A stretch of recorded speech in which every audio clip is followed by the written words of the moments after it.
After 5 years of no Resident Evil 7 was an outstanding comeback and revitalised the franchise after a below-average Resident Evil 6 in 2012. Changing from third person to first person, Resident Evil 7 took a lot of risks that all managed to pay off. This was the scariest Resident Evil we'd had in decades. It has been quite a chilled out game, this episode, hasn't it? Ah! Fucking hasn't! After Resident Evil 7, Capcom began work on remaking the original games completely from the ground up. First came Resident Evil 1, technically, and it actually came out before Resident Evil 7, but it wasn't given anywhere near the care and effort that Resident Evil 2, 3 and 4 got, so I will be counting it because it is still technically a remake. Resident Evil 1 technically has 2 remakes, probably more, so don't shout at me if I'm forgetting any. The first was in 2002 and added new gameplay mechanics, revised puzzles, more areas to explore and 2 new enemies, Lisa Trevor and the Crimson Head zombies, and the 2015 one that just made that one HD, and was released on PC, PS4 and Xbox One.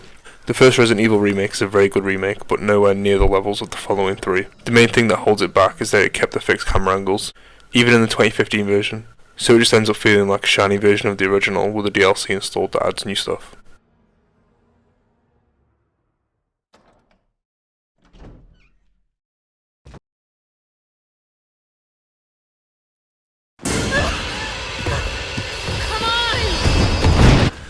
There's a big jump between Resident Evil 1 and 3 in terms of quality. The original Resident Evil 3 was my favourite Resident Evil for a long time. Nemesis was just one of the most terrifying villains I'd ever played against in a game, so when the remake was announced I was so fucking excited, and for the most part it lived up to my expectations. It had a lot to live up to, coming after the masterpiece that was the Resident Evil 2 remake. Whilst a lot of people will tell you this game is not good, don't fall for the lies. This isn't a bad game.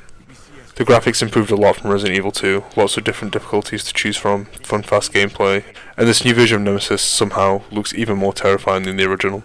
The main negative people will bring up when talking about this game is how short it is. It can be beaten in less than 5 hours. Nemesis is very scripted, which was disappointing, but not the be all or end all, because he was very scripted in the original too. I just think if you're going to remake the game, it would have been a good opportunity to make his gameplay better. And a non-scripted running around Nemesis, in the same kind of vein as the Xenomorph in Alien Isolation, would have been a much better choice. I also thought Nemesis changed forms way too quickly, and we didn't even come close to having enough time with his first form considering how much they marketed him. Overall it's not a bad game at all, and the positives outweigh the negatives. It's the second worst of the remakes, but that's not a bad thing. None of these remakes are bad, even Resident Evil 1 I'd give a 7 out of 10. Resident Evil 3 Remake does not deserve some of the awful reviews it gets, and this version of Jill Valentine is now one of my favourite Resident Evil characters of all time. Jill, what happened? Come in!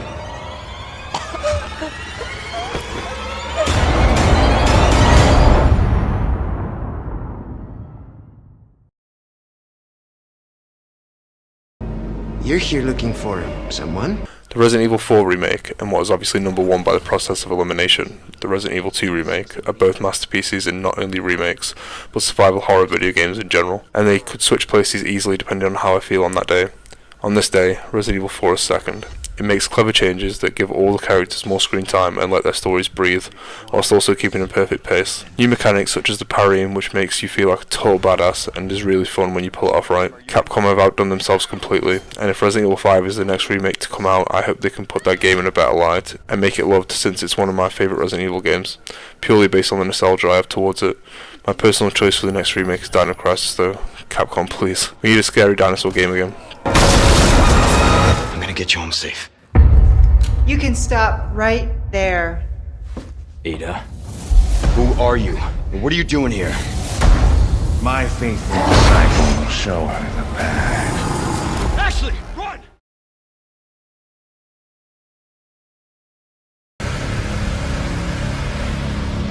Money's in my account. Always a pleasure. Attention, all citizens. Due to the citywide outbreak. And don't make my mistake. If you see one of those things, uniform or not, you do not hesitate. Resident Evil 2 Remake was the first of what I consider the proper remakes, and in my opinion is still the best one, or at least on the exact same level as Resident Evil 4. It's intense, beautiful, fun, and one of the scariest games we've had in a long time, with Resident Evil 7 being up there too. You have the choice of who to play as now, Leon or Claire, both having different weapons you can use and perspectives of the story. Highly recommend. Will you help me? Of course. It's an impressive display of strength. But we never meant for this to happen.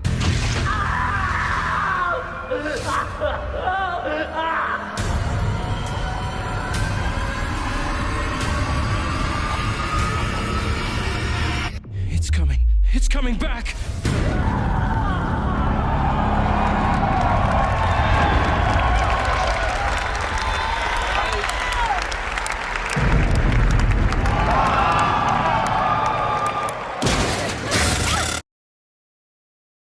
Comment any other rankings or tier lists you think I should do and I'll probably do it, whether it be on this channel, my second or third.